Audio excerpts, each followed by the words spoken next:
السلام علیکم۔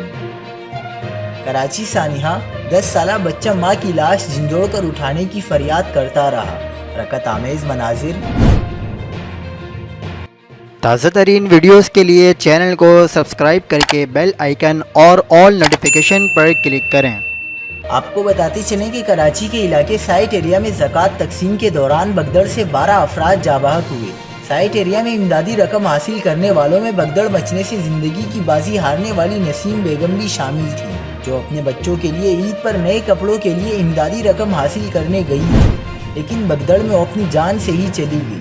نسیم بیگم کی لاش عباسی شہید اسپتال لائی گئی، جہاں اس کی لاش کے ساتھ اس کا شوہر شاہد علی اور 10 سال کا بیٹا بلک بلک کر روتے ہوئے دکھائی دیے۔ اس موقع پر حرکت آمیز مناظر بھی دیکھنے میں آئے۔ متوفیہ کا بیٹا اپنی ماں کو جھنجھوڑ کر کہتا رہا کہ امی اٹھو، گھر چلو، آپ اٹھ کیوں نہیں رہی؟ امی جان، ہم کو کپڑے نہیں چاہیے، آپ اٹھ جائے، گھر چلیں۔ عباسی شہید اسپتال میں قیامت صغریٰ کے مناظر تھے، ہر جانب سے چیخ و پکار کی آوازیں، اور موقع پر موجود ہر آنکھ اشکبار تھی۔ مزید خبروں کے لیے دیکھتے رہیے حق پاکستان نیوز۔